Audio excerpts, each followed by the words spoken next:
अगर आज युवा सत्ता में और शासन में होते तो कोई गरीब भूखा नहीं जाता। कोई गरीब जो है मजदूर भाई वो पैदल नहीं जाता।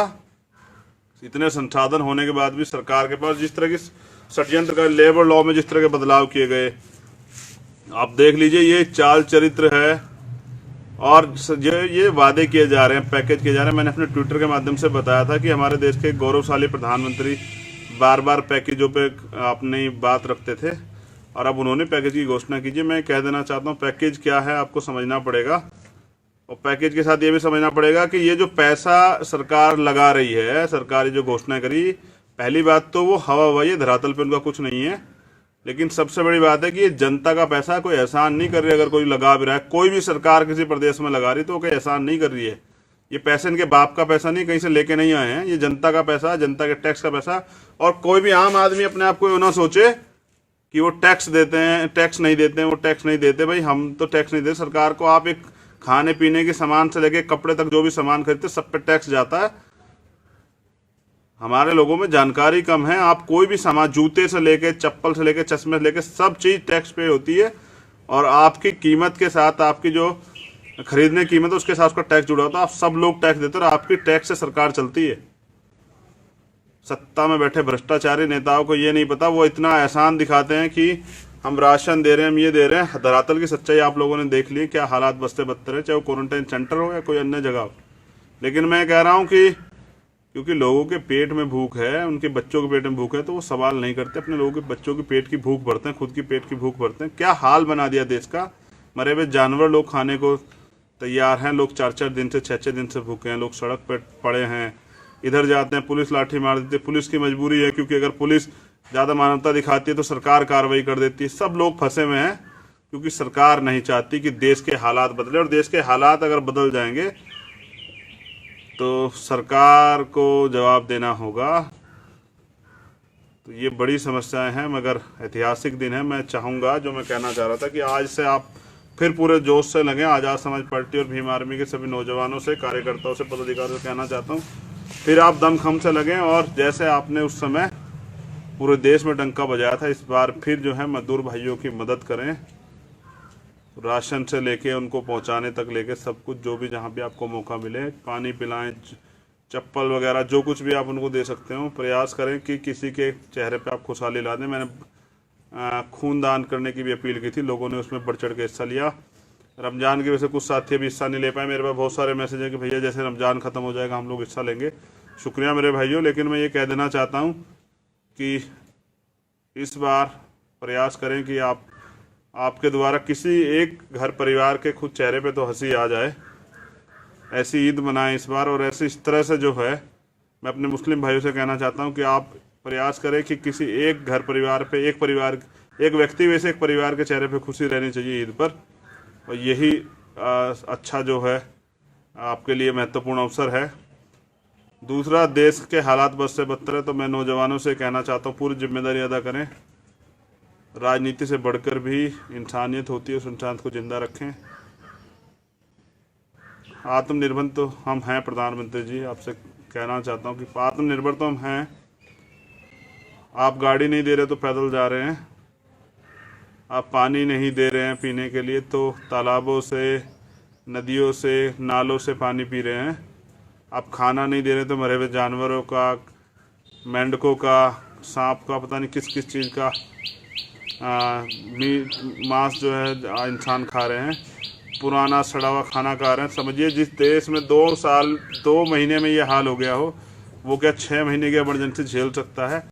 बड़े बड़े दावे करने वाले, सीमा के दावे करने वाले, बड़े बड़े दुनिया के देशों को सबक सिखा देने वाले लोग, समझिए कि अगर 6 महीने युद्ध चल जाए या 4 महीने युद्ध चल जाए तो क्या वो संभाल सकते हैं।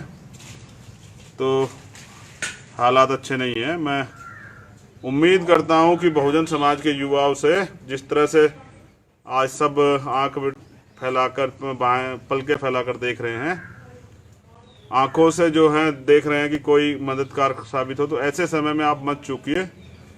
हर व्यक्ति की ज़िंदगी में एक अवसर होता है गरीबों की मदद करने का, किसी के चेहरे पे हंसी लाने का, किसी को सुख देने का, वो मौका है, उसे निभाइए। और झूठी है सरकार, निकम्मी है सरकार। मुझे कहने में कोई परहेज नहीं है, जो सच है वो कहूँगा मैं। ये निकम्मी और झूठी सरकार, पूंजीपतियों की सरकार, इस देश के 90% गरीबों से मजाक कर रही है। 10% पूंजीपतियों के लिए लोन की और पता नहीं क्या क्या व्यवस्थाएं करा रही है।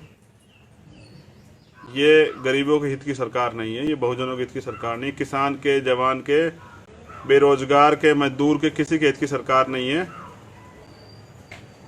लोग परेशान हैं, मिडिल क्लास के लोग सबसे ज़्यादा परेशान हैं। मैं अपने साथियों से चर्चा कर रहा था तो चर्चा ये थी कि गरीब थोड़े से जो हैं वो बेचारे, उनकी लोग मदद कर पा रहे हैं, लेकिन मिडिल क्लास जो है वो तो घर से बाहर नहीं निकल पा रहा है। स्वाभिमान की परवाह करते हुए, थोड़े सम्मान की सम्मान की परवाह करते हुए किसी के हाथ नहीं फैला सकता, तो उसके हालात बद से बदतर है। कुछ लोग सुसाइड कर रहे हैं।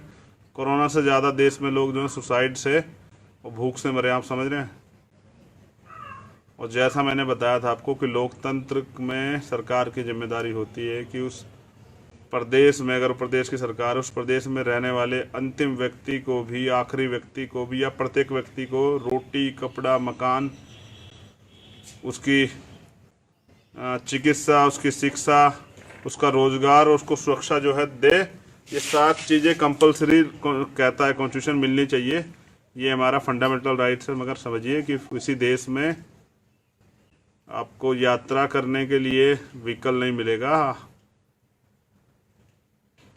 मैं क्या कहूँ, मेरे जिम्मेदार साथियों, दोस्तों, आप तो पहले से समझदार हैं और आप देख भी रहे हैं और कर भी रहे हैं। मैं सलाम करता हूँ उन सभी साथियों को, उन सभी साथियों को क्रांतिकारी जय भीम करता हूँ जो पूरे देश में राशन वितरण कर रहे हैं। पूरे देश में जगह जगह पे, यूपी की टीम हो या कोई अन्य टीम हो, सभी जगह पे, बिहार की टीम हो, वो पक्का खाना खिला रहे हैं, पानी की व्यवस्था करा रही है। दिल्ली की टीम करा रही है, सब जगह पे जो है उत्तराखंड की टीम करा रही है, मध्य प्रदेश, राजस्थान की टीम करा रही है, सभी पंजाब की टीम करा रही है। सभी जगह पे जो है खाने का, पानी का व्यवस्था कर रही है। और प्रयास कीजिए, अगर आपको कहीं कोई मिल जाए पैदल चलता हो तो अपनी गाड़ी से, अपने व्हीकल से उसको जहाँ तक आप छोड़ सकते हैं छोड़ दें, क्योंकि लॉकडाउन को भी पालन करना है। लेकिन ये लॉकडाउन अमीरों के लिए नहीं है, ना नेताओं के लिए है, ये गरीबों के लिए है बस। और उसमें गरीबों को ही पिसना पड़ेगा। मेरी बहुत बहुत मंगल कामना। आज के ऐतिहासिक दिन की बहुत बहुत मुबारकबाद आपको। और जिस तरह से मैं ये बताना चाह रहा था कि आप गति देखिए भीम आर्मी के नौजवानों की, बहुजन नौजवानों की गति देखिए आप, कि 3 साल में एक जिले के संगठन को, एक प्रदेश के संगठन को उन्होंने राष्ट्रीय संगठन बना दिया। अगर उनको मौका मिलेगा तो वो अगले आने वाले 5 साल में आज़ाद समाज पार्टी को भी राष्ट्रीय पार्टी बना देंगे। और आज़ाद समाज पार्टी की सत्ता जिस दिन आएगी, उस दिन कोई गरीबों पे, दलितों पे, पिछड़ों पे, आदिवासियों पे, मुसलमानों पे, अन्य धार्मिक अल्पसंख्यकों, सिखों पे, जैनों पे, बौद्धिस्टों पे, ईसाइयों पे, पारसियों पे कोई अत्याचार नहीं कर पाएगा, कोई इनके अधिकार नहीं छीन पाएगा। तो इसलिए ये लड़ाई बड़ी लंबी है, व्यवस्था परिवर्तन की लड़ाई, इसको मिलकर लड़ना है। मेरी बहुत बहुत मंगल कामनाएं। आप सब लोग स्वस्थ रहें, तथागत की अनुकंपा आप लोगों पर बनी रहे। आपके लिए मंगल कामनाएं, और प्रयास कीजिए कि आपकी वजह से किसी के घर में खुशहाली आए। जय भीम, जय भारत, जय संविधान।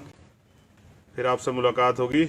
मजदूरों को लेकर मैं बहुत चिंतित हूँ, परेशान हूँ, लेकिन क्योंकि मैं देख रहा हूँ कि कौन सी सरकार क्या कर रही है, और फिर मुझे लगता है कि सरकारें सिर्फ जो है अपनी छवि को सुधारने का या अपनी छवि को बचा के रखने का प्रयास कर रही है, और उनकी छवि के चक्कर में गरीब मर जा रहे हैं। हालत देखिए, मैंने जो किस्से देखे हैं मैं बयान नहीं कर सकता। कोई बैल बेचकर बैल का हल जो है वो अपने कंधे पर रख के, जो है बिंड जिसको बोलते हैं, उसको कंधे पर रख के चल रहा है। कोई एक पैर से अपाहिज है, एक हाथ से साइकिल चला रहा है, पैर से साइकिल चला, एक हाथ से ज़मीन को रगड़ रहा है। कोई बेटी अपने बाप को लेकर 600 किलोमीटर जा रही है। कोई महिला बच्चा पैदा होने के बाद 160 किलोमीटर पैदल चल रही है लगातार। कोई विकलांग है, वो एक लाठी के सहारे से एक पैर से साइकिल चला रहा है, बच्चे बैठे हुए हैं। कोई बच्चों को बैग पे रख के खींच रहा है। छोटे छोटे बच्चों को, नवजात बच्चों को बहनें हाथ में लेके 200, 400, 600 किलोमीटर चल रही है। साइकिल पे 4 बच्चे चला के अपना सामान रख के लोग चल रहे हैं।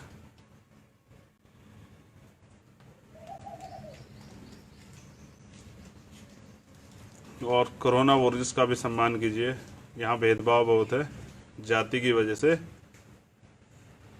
जहाँ अन्य लोगों को कोरोना वॉरियर्स को कुछ होता है उनको भी सलाम करते हैं। उनको सरकार दिल्ली गवर्नमेंट ने जैसे 1 करोड़ रुपए का मुआवजा दिया, वहीं एक सफाई कर्मचारी परिवार से जिसकी डेथ हुई है, जिस भाई की डेथ हुई, उसके बच्चे को सरकार कहती है 10 लाख रुपए लेने हैं तो ले लो वरना निकल जाओ। तो समझिए किस तरह का भेदभाव है। आप लॉकडाउन की आड़ में जो फ़ायदा ये उठा रहे हैं, ये इसका जवाब आपको देना पड़ेगा। लॉकडाउन खुलते ही इसका जवाब आज़ाद समाज पार्टी आपसे लेगी, भीम आर्मी आपसे लेगी।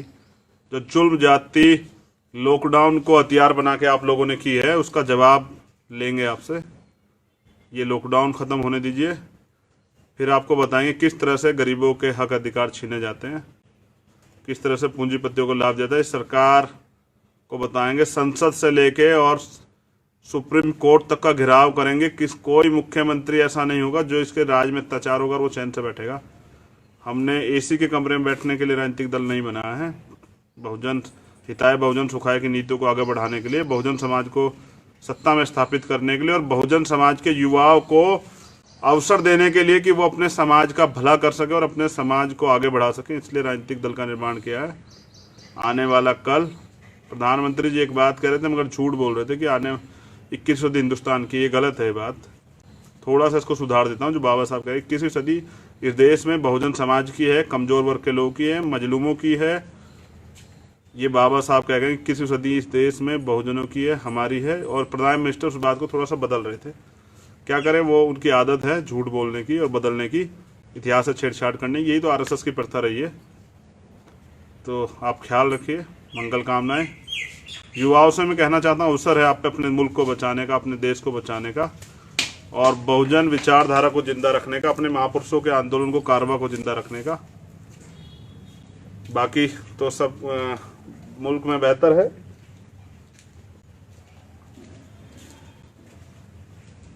सरकार रोटी नहीं दे पा रही, इलेक्शन की परवाह कर रही है। चलिए, इलेक्शन में भी आपसे इस बार 2-2 बार हाथ होंगे। इस बार चाबी युवाओं के हाथ में, हम तय करेंगे कि वो आने वाले 5 साल कैसे रहने वाले हैं। क्या उन्हें फिर से यही दिन याद रखने पड़ेंगे या विपक्ष की भूमिका में आज़ाद समाज पार्टी बताएगी जनता को कि सरकार के दायित्व अगर सरकार भूल जाए उसको कैसे याद दिलाया था। जय भीम, जय भारत, जय संविधान। ख्याल रखिए, खुश रहिए। नेशनल दस्तक की आपसे गुजारिश है कि अगर इसको बचाना चाहते हैं तो नेशनल दस्तक को सब्सक्राइब करने के लिए रेड कलर के सब्सक्राइब बटन को दबाएं, फिर बेल आइकन की घंटी दबाएं। नेशनल दस्तक को बचाने के लिए बहुत जरूरी है कि हर खबर को शेयर करें, लाइक करें, कमेंट जरूर करें।